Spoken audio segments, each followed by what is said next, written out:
स्वागत है आपका यूनिक एजुकेशन के ऑनलाइन चैनल पर। सबसे पहले आपको दीपावली की हार्दिक शुभकामनाएं। आप अपने लक्ष्य पर ऐसे डटे रहें और जब तक उसे प्राप्त ना कर लें पीछे ना हटें। हम आपकी पूरी सहायता करेंगे और हम आप श्योर करेंगे आपको कि आपके ज़्यादा से ज़्यादा क्वेश्चन हमारे द्वारा दी गई जानकारी के द्वारा सही हो। अतः आप इस चैनल से जुड़ जाइए अच्छे से। यहाँ से आपको बहुत सारी जानकारी ऐसे उपलब्ध कराई जाएगी जो आपके पेपर के लिए बहुत ही जरूरी है। और इसी कड़ी में हम पॉलिटी से क्वेश्चन आपको हल करवा रहे हैं और पॉलिटी से जो क्वेश्चन इंपॉर्टेंट आते हैं उनको क्यू- अ, हल करवा के सही करवाने की कोशिश कर रहे हैं। तो चलिए, इसी क्रम में हमने पॉलिटी से आपको नागरिकता के क्वेश्चन हल करवाए थे, मूल अधिकार के क्वेश्चन हल करवाए थे, नीति निर्देशक तत्व के क्वेश्चन हल करवाए थे और मूल कर्तव्य के भी क्वेश्चन हल करवाए थे। और अगला टॉपिक था राष्ट्रपति। और राष्ट्रपति से भी पिछले वीडियो में हमने 20 क्वेश्चन हल करवाए थे और वो उससे आपका रिवीजन भी अच्छे से हो गया होगा।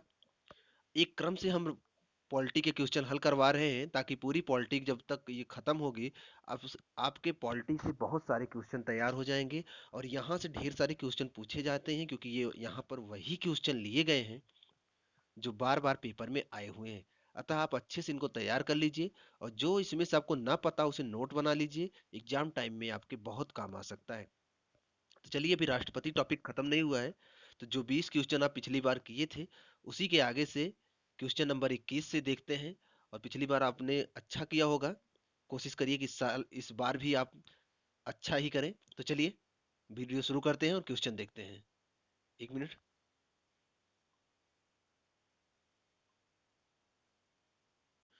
चलिए वीडियो शुरू करते हैं और क्वेश्चन देखते हैं। पहला क्वेश्चन है, राष्ट्रपति के द्वारा जारी एक अध्यादेश संसद के सत्र प्रारंभ होने के बाद कितने समय तक रखा जाना आवश्यक है। राष्ट्रपति द्वारा जारी अध्यादेश संसद के सत्र प्रारंभ होने के कितने समय तक रखा जाना आवश्यक है। ऑप्शन है 14 दिन, 1 माह, 6 सप्ताह, 6 माह। सोचिए। चलिए हम आपको आंसर बताते हैं। यहाँ पर ऑप्शन सी सही है, 6 सप्ताह। कोई भी अध्यादेश जब भी जारी होगा उसे 6 सप्ताह के अंदर संसद से अनुमोदित कराना जरूरी है। 6 सप्ताह मतलब 42 दिन। 6 सप्ताह के अंदर संसद से उसे अनुमोदित कराना जरूरी है, नहीं तो अध्यादेश स्वतः ही समाप्त हो जाएगा। थोड़ा सा अध्यादेश के बारे में जान लो। जैसे मान लो ये है लोकसभा, इसमें होता है, मान लो ये संसद है, ऊपर राष्ट्रपति, एक तरफ लोकसभा, एक तरफ राज्यसभा। अब क्या होता है कि अगर कोई कानून पास कराना है तो पहले वो लोकसभा में पास होगा, उसके बाद राज्यसभा में पास होगा, फिर राष्ट्रपति के पास जाएगा, राष्ट्रपति ने हस्ताक्षर कर दिया और वो कानून बन गया। अब मान लो कि संसद का सत्र नहीं चल रहा है, मतलब लोकसभा नहीं चल रही, राज्यसभा, मान लो राज्यसभा भी नहीं चल रही है, तो सत्र नहीं चल रहा है और उसी दौरान कानून बनाना आवश्यक हो गया। देश के लिए कानून जरूरी था, लेकिन सत्र नहीं चल रहा है तो कानून नहीं बन सकता। तो ऐसे समय में राष्ट्रपति के पास यह पावर है कि अनुच्छेद 123 के तहत अध्यादेश जारी करके वह कोई कानून ला सकता है और वह कानून चलता रहेगा। लेकिन जैसे ही वह कानून लाएगा उसके 6 सप्ताह के अंदर उस कानून को संसद में अनुमोदित कराना होगा और फिर संसद या तो उसे अनुमोदित करके आगे बढ़ा दे कि हाँ अभी ये कानून चलने दो, या फिर नया कानून बना के उस कानून को हटा दे। तो ये संसद के पास अधिकार हो जाता है। लेकिन जब तक संसद कानून नहीं बनाएगी तब तक यह अध्यादेश जारी रहेगा और इसे संसद के द्वारा संसद में इसे 6 सप्ताह के अंदर अनुमोदित करा के आगे इसके तारीख को बढ़ाया जाता है। तो इंपॉर्टेंट है, यहाँ पर जो क्वेश्चन था उसका आंसर सी होगा, 6 सप्ताह के अंदर। चलते हैं नेक्स्ट क्वेश्चन पर। यहाँ पर ऑप्शन सी सही था। अगला क्वेश्चन देखिए। क्वेश्चन है, किसी विधि के प्रश्न पर सर्वोच्च न्यायालय से परामर्श लेने का अधिकार किसका है। किसी विधि मतलब कानून के प्रश्न पर सर्वोच्च न्यायालय से परामर्श लेने का अधिकार किसका है। राष्ट्रपति को, प्रधानमंत्री को, किसी भी उच्च न्यायालय, किसी भी उच्च न्यायालय को, उपरोक्त सभी को। सोचिए किसको अधिकार है। चलिए हम आपको ऐसे बताते हैं यहाँ पर ऑप्शन ए सही है, राष्ट्रपति को। दरअसल इस बात को थोड़ा समझिएगा गंभीरता से, अच्छा क्वेश्चन है। किसी भी विधि के प्रश्न पर सर्वोच्च न्यायालय से परामर्श लेने का जो अधिकार है वो राष्ट्रपति को है। मतलब ये है कि जैसे मान लो लोकसभा में, राज्यसभा में कोई कानून पारित हो गया। अब तो आप जानते ही हो कि मंत्री बहुत पढ़े लिखे नहीं होते, ना लोकसभा के ना राज्यसभा के। अब ये लोग बहुत पढ़े लिखे नहीं होते, मान लो इन्होंने कोई कानून बना दिया जो राष्ट्रपति को समझ में नहीं आ रहा है कि ये जो कानून बनाया गया है कैसा है, ठीक है, जनता के लिए उचित है कि नहीं है। तो इस विधि का, इस कानून का राष्ट्रपति हस्ताक्षर करेगा तभी तो कानून बनेगा। तो हस्ताक्षर करने से पहले अगर वो इसके बारे में जानकारी लेना चाहता हो तो राष्ट्रपति सर्वोच्च न्यायालय से इसके बारे में जानकारी मांग सकता है कि यह जो कानून आया है ये क्या है, हमें समझाइए। तो राष्ट्रपति को यह अधिकार है, वह पहले कानून की अच्छे से जानकारी सर्वोच्च न्यायालय से, क्योंकि न्यायालय में तो सभी विधि मतलब कानून के जानकार बैठे हुए हैं, वो तो अच्छे से बता ही सकते हैं। तो राष्ट्रपति को यह अधिकार है कि पहले वो जानकारी ले ले, उसके बाद चाहे साइन करे या फिर पहले ही साइन कर दे, उसके ऊपर है। तो यहाँ पर यह अधिकार राष्ट्रपति को है। तो यहाँ पर ऑप्शन ए सही है। और आप जानते हैं कि यह अधिकार किस अनुच्छेद के तहत मिला है? यह अधिकार राष्ट्रपति को अनुच्छेद 143 के तहत मिला है कि राष्ट्रपति विधि के किसी भी प्रश्न पर सर्वोच्च न्यायालय से परामर्श मांग सकता है। अनुच्छेद 143 उसको यह पावर देता है। संविधान का अनुच्छेद 143 बहुत इंपॉर्टेंट है, आप इसको याद रखिएगा, कई बार पेपर में आ चुका है। तो ये सर्वोच्च न्यायालय को, सॉरी, राष्ट्रपति को अधिकार देता है कि किसी भी प्रश्न पर अगर उसे कोई प्रॉब्लम है तो वो सर्वोच्च न्यायालय से सलाह मांग सकता है। चलते हैं नेक्स्ट क्वेश्चन पर। चलिए अगला क्वेश्चन देखते हैं। अगला क्वेश्चन है, भारतीय संविधान का कौन सा अनुच्छेद राष्ट्रपति को उच्चतम न्यायालय से परामर्श देने की शक्ति प्रदान करता है? सोचिए, क्वेश्चन ध्यान से पढ़िए, आंसर बहुत सरल है। अनुच्छेद 32, 129, 143, 132। सोचिए कौन सा अनुच्छेद है। चलिए हम आपको आंसर बताते हैं। यहाँ पर ऑप्शन सी सही है, अनुच्छेद 143। अभी जस्ट पिछले क्वेश्चन हमने आपको बताया था कि अनुच्छेद 143 राष्ट्रपति को यह पावर देता है कि वह सर्वोच्च न्यायालय से विधि के किसी भी प्रश्न पर सलाह मांग सकता है। अनुच्छेद 143। दूसरी बात एक चीज जानते रहिएगा, राष्ट्रपति सलाह मांग सकता है, लेकिन सलाह मानने के लिए राष्ट्रपति बाध्य नहीं है। जरूरी नहीं है कि राष्ट्रपति को जो सलाह दी जाए सर्वोच्च न्यायालय से वही वो मान ले। जरूरी नहीं है, ये जरूरी नहीं है कि वो सलाह माने ही, बस वो मांग सकता है, सर्वोच्च न्यायालय को देना पड़ेगा, माने या ना माने उसके ऊपर है। तो अनुच्छेद 143 जस्ट अभी ऊपर भी बताया था, तो इंपॉर्टेंट है, इसको याद रखिएगा। और जो ये अनुच्छेद है इनको भी थोड़ा देख लेते हैं। अनुच्छेद 32 क्या है? सोचिए, हमने आपको बताया भी है पिछले वीडियो में। अनुच्छेद 32 के तहत सर्वोच्च न्यायालय रिट जारी करता है। रिट आप पढ़े होंगे, जब मूल अधिकारों का हनन होता है तो अनुच्छेद 32 जो कि हमारा संवैधानिक उपचारों का अधिकार है, उसके तहत हम मूल अधिकारों के प्रवर्तन के लिए सर्वोच्च न्यायालय जा सकते हैं। और अनुच्छेद 32 के तहत सर्वोच्च न्यायालय रिट जारी करता है और हमारे मूल अधिकार हमें वापस दिलवाता है। और अनुच्छेद 129 में क्या है? अनुच्छेद 129 में यह बात कही गई है कि सर्वोच्च न्यायालय मतलब उच्च न्यायालय, उच्चतम न्यायालय, यह एक अभिलेख न्यायालय होगा। अभिलेख न्यायालय समझते हैं आप? अभिलेख न्यायालय ऐसे न्यायालय को कहते हैं कि जिसके निर्णय को साक्ष्य के रूप में रखा जाता है। साक्ष्य मतलब जैसे मान लीजिए सर्वोच्च न्यायालय ने किसी फैसले पर, किसी मुकदमे पर अपना फैसला सुनाया। अब वैसा ही मुकदमा किसी छोटे न्यायालय में आ गया, तो छोटे न्यायालय के जो जज होंगे वो सर्वोच्च न्यायालय का वो मामला देखेंगे, और वही केस अगर छोटे न्यायालय में है तो वही फैसला वो सुना देंगे बिना कुछ सोचे। मतलब उसके साक्ष्यों के आधार पर अन्य न्यायालयों में भी फैसले सुनाए जा सकते हैं। और यह एक अभिलेख न्यायालय है, इसके साक्ष्य लिखित रखे जाते हैं। कहने का मतलब ये है कि सर्वोच्च न्यायालय के जो साक्ष्य होते हैं वो लिखित है, अभिलेखित है, इसलिए बोला जाता है कि सर्वोच्च न्यायालय एक अभिलेख न्यायालय। अनुच्छेद 129 में बोला गया है। 143 तो आप जान ही गए हैं। और 132 में ये कहा गया है, अनुच्छेद 132 में कहा गया है कि कुछ मामलों में उच्च न्यायालयों से अपीलों में उच्चतम न्यायालयों की अपीली अधिकारिता के बारे में वर्णन किया गया है। तो ये अनुच्छेद 132 में कहा गया है। तो यहाँ पर ऑप्शन सी सही था, इंपॉर्टेंट है, याद रखिएगा। चलते हैं नेक्स्ट क्वेश्चन पर। चलिए अगला क्वेश्चन देखते हैं। अगला क्वेश्चन है, राष्ट्रपति राज्यसभा के लिए कितने सदस्यों का मनोनयन करता है?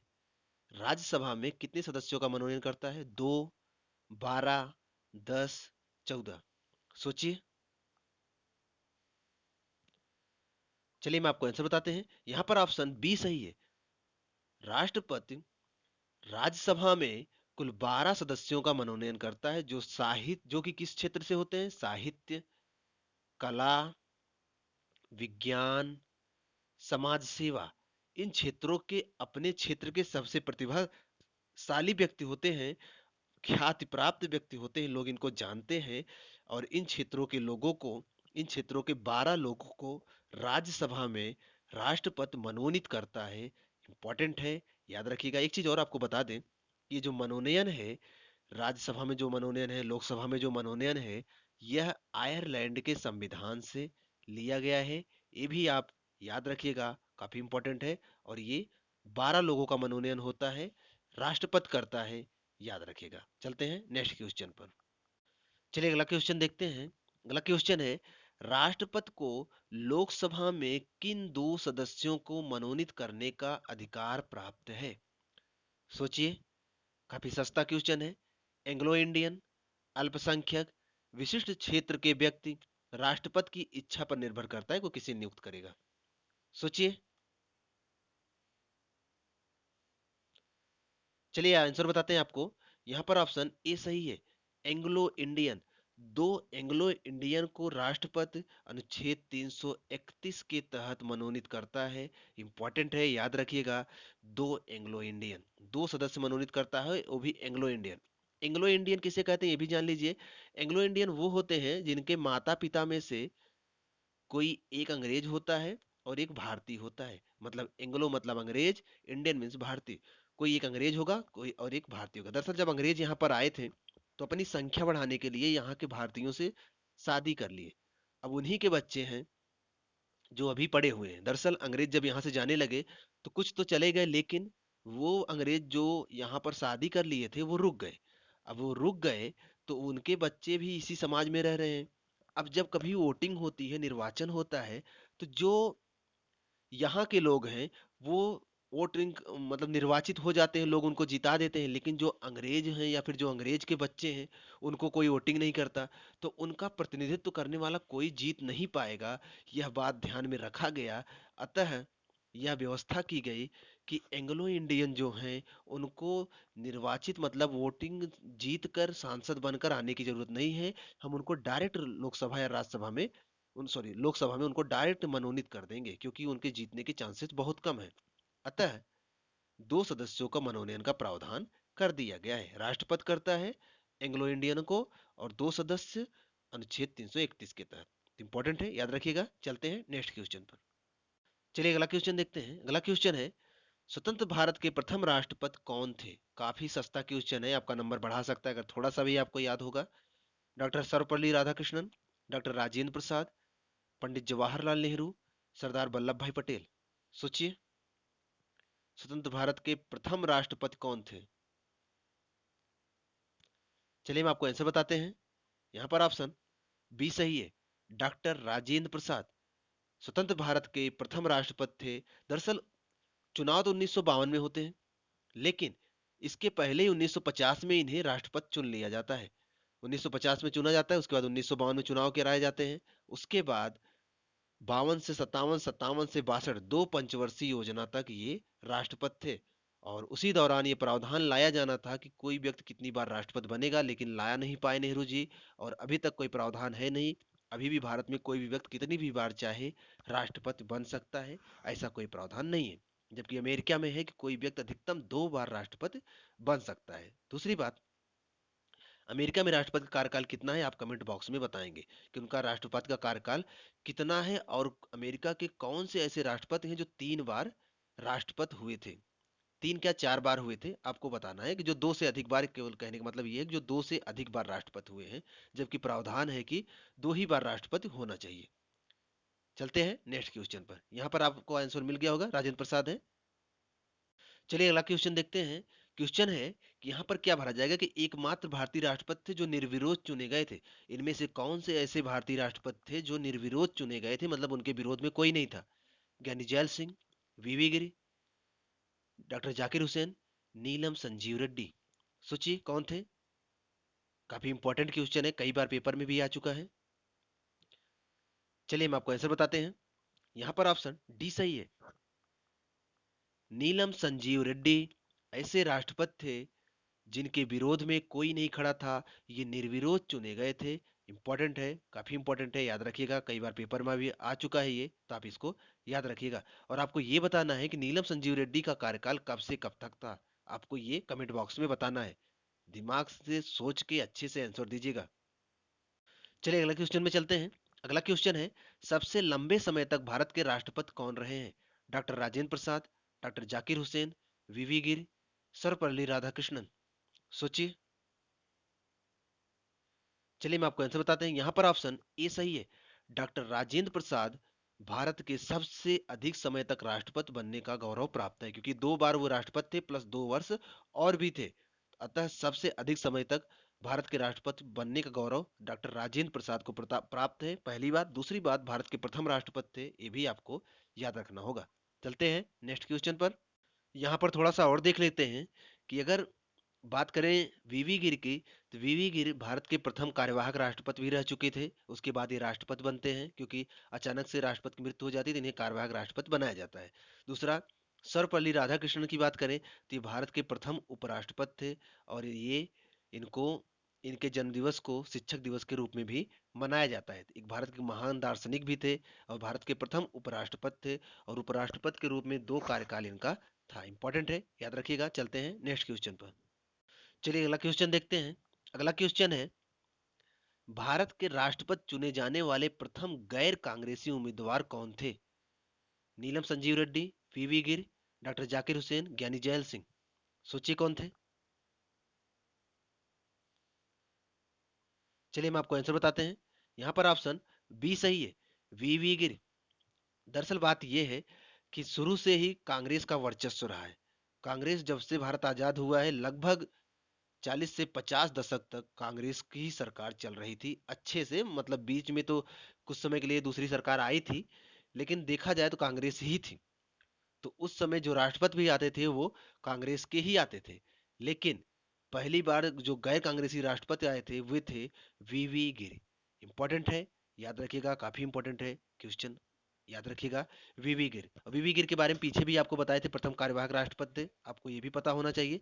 चलिए चलते हैं नेक्स्ट क्वेश्चन पर। अगला क्वेश्चन देखते हैं। अगला क्वेश्चन है, भारत की क्वेश्चन है, भारत की प्रथम महिला राष्ट्रपति कौन है? काफी सरल क्वेश्चन है, काफी सस्ता क्वेश्चन है। इंदिरा गांधी, प्रतिभा देवी सिंह पाटिल, मीरा कुमार, सरोजिनी नायडू। सोचिए, भारत की प्रथम महिला राष्ट्रपति। चलिए मैं आपको आंसर बताते हैं। यहाँ पर ऑप्शन बी सही है। प्रतिभा देवी सिंह पाटिल भारत की प्रथम महिला राष्ट्रपति थी। इनके पहले कोई महिला राष्ट्रपति नहीं बना था, और इनके बाद भी अभी तक कोई महिला राष्ट्रपति नहीं बना है। और ये उपराष्ट्रपति नहीं बनी थी, ये डायरेक्ट राष्ट्रपति बनी थी, ये भी याद रखिएगा। और प्रतिभा देवी सिंह पाटिल प्रथम राष्ट्रपति थी भारत की, जो महिला थी। इंपॉर्टेंट है, याद रखिएगा, प्रथम महिला राष्ट्रपति थी, कहने का मतलब ये है। तो ऑप्शन बी सही है। चलते हैं नेक्स्ट क्वेश्चन पर। चलिए अगला क्वेश्चन देखते हैं।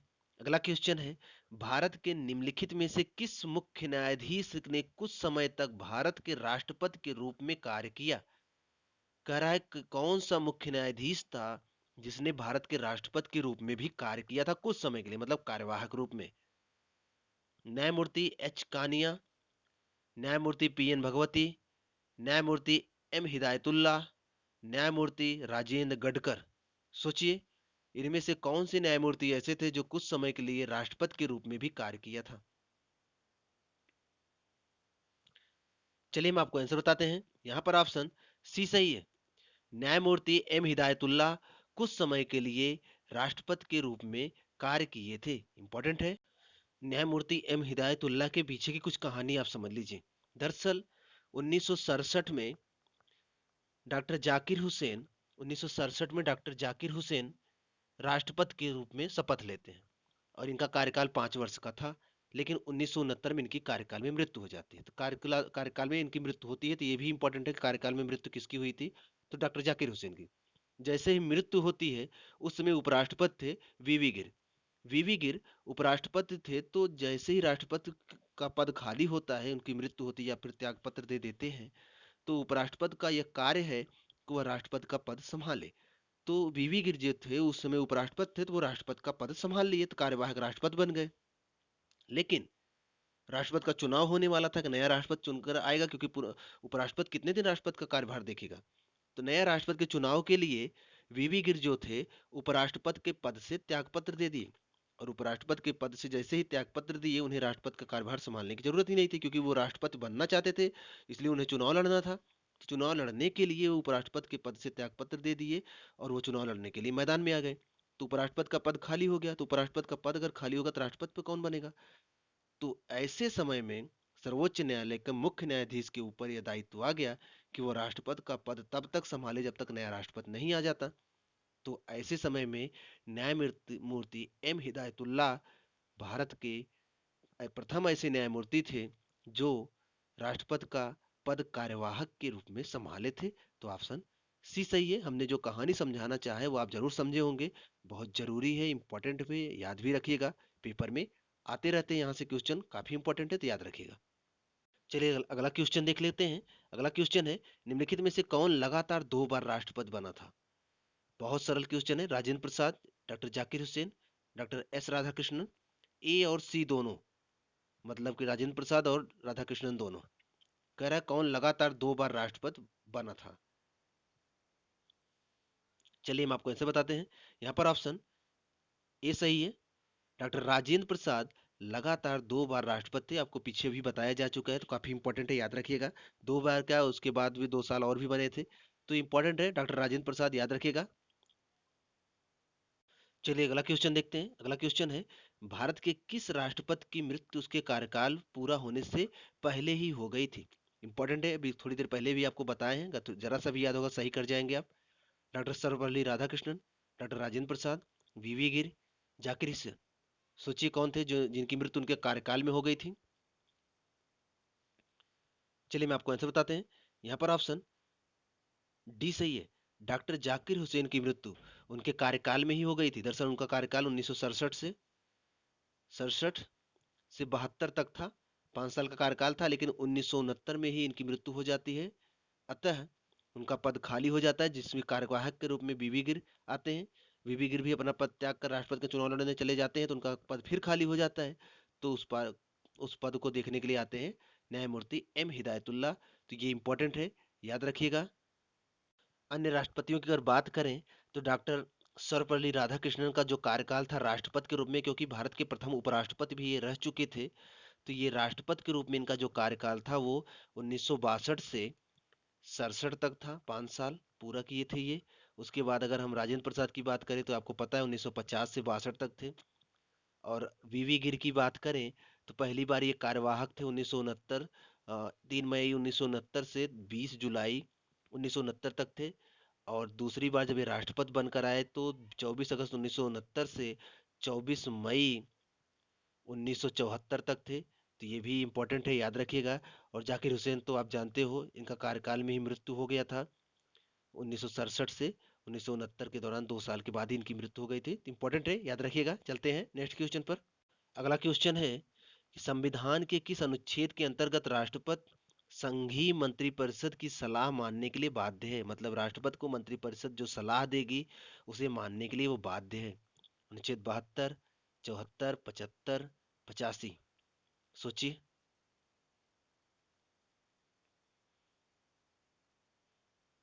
चलिए हम आपको आंसर बताते हैं। यहाँ पर ऑप्शन बी सही है।